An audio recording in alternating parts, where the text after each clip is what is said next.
देखिए, इस वीडियो में हम बात कर रहे हैं क्लास 6 की प्रश्नावली 3.7 के प्रश्न संख्या 3 की। प्रश्न ध्यान से पढ़िएगा, समझिएगा। किसी कमरे की लंबाई, चौड़ाई और ऊंचाई क्रमशः 825 सेंटीमीटर, 675 सेंटीमीटर और 450 सेंटीमीटर है। यानी ये तो है लंबाई, जो क्रमशः मतलब जो पहले लिखा है क्रम में वो लंबाई, फिर लिखिए चौड़ाई की बात तो ये चौड़ाई, और फिर ऊंचाई की बात है तो ये है ऊंचाई। तीनों लिख दी। ऐसा सबसे लंबा फीता ज्ञात कीजिए जो कमरे की तीनों विमाओं को पूरा पूरा माप ले। यानी हमको ऐसा सबसे लंबा फीता, यानी जो इंच टेप होता है, मेजरमेंट टेप होती है जिससे कि हम नापते हैं लंबाई, हमको ऐसे सबसे लंबे फीते का माप ज्ञात करना है जो तीनों लंबाई, चौड़ाई और ऊंचाई को तीनों को पूरा पूरा माप ले। अब देखिए, प्रश्न में हमको क्या करना है, लस पर निकालना है कि मस पर निकालना है। कैसे हमको पता चलेगा कि उस सबसे लंबे फीते का माप क्या होगा? तो ये देखिए, हमको प्रश्न में ही लिखा है। देखिए, सबसे लंबा फीता, सबसे लंबा फीता यानी सबसे लघु, सबसे लंबा यानी महत्तम, सबसे बड़ा, सबसे लंबा या सबसे बड़ा मतलब महत्तम, सबसे बड़ा, महत्तम समापवर्ती म से निकालना है। बस हमको क्या करना है, तीनों का म से निकालना है। तीनों का म से निकालने से क्या होगा, हमको ऐसे सबसे लंबे या सबसे बड़े फीते का माप आ जाएगा जो तीनों विमाओं को पूरा पूरा माप ले। तो हमको क्या करना है, 825, 675 और 450, इनका क्या निकाल देना है। कहा है प्रश्न में सबसे लंबा फीता यानी महत्तम यानी सबसे बड़ा म से निकाल देना है इन तीनों का। तो अब देखिए, म से कैसे निकलता है, हमने सीखा हुआ है म से निकालना। जैसे ये 825, तीनों संख्याएं लिख देते हैं हम, 675 और 450, और फिर हम इनका क्या निकाल देंगे, इस तरह से करके हम इनका अभाज्य गुणनखंड कर देंगे। तो देखिए, 825 में 5 का भाग कितनी बार जाता है, 5 एकम 5, बच गया 3, 5 छंग 30 और 5 25। फिर 5 का भाग 5 तिरी 15, 5 तिरी 15,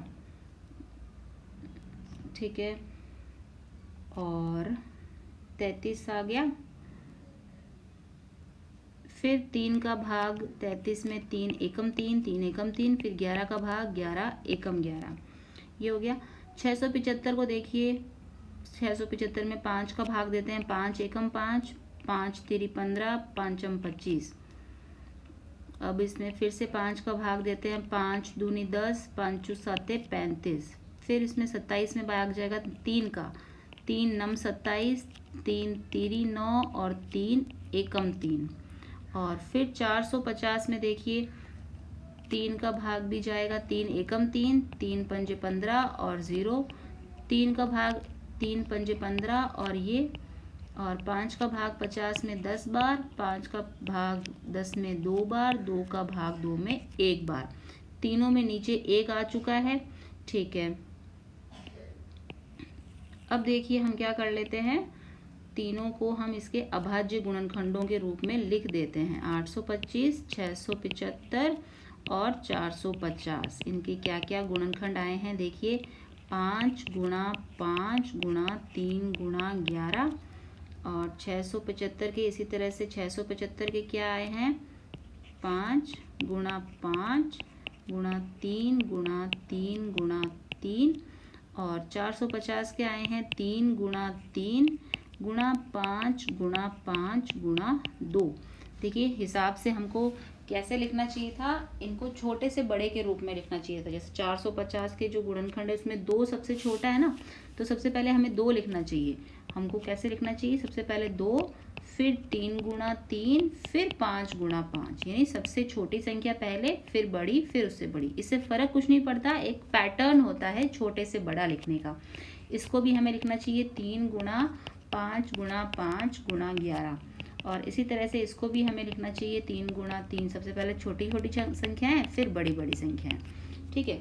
अब हमको इनका निकालना है मौस। हमको पता है इनका मौस, मौस क्या होगा, जो सबसे छोटी संख्या है और जो इनमें सार्व गुणनखंड है इनका।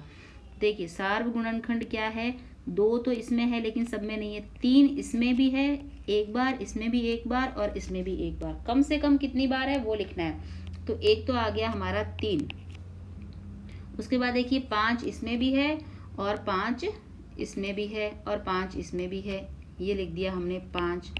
इसके बाद देखिए एक बार 5 और सब में रिपीट हो रहा है, एक बार इसमें, एक बार इसमें और एक बार इसमें, तो ये हो गया 5।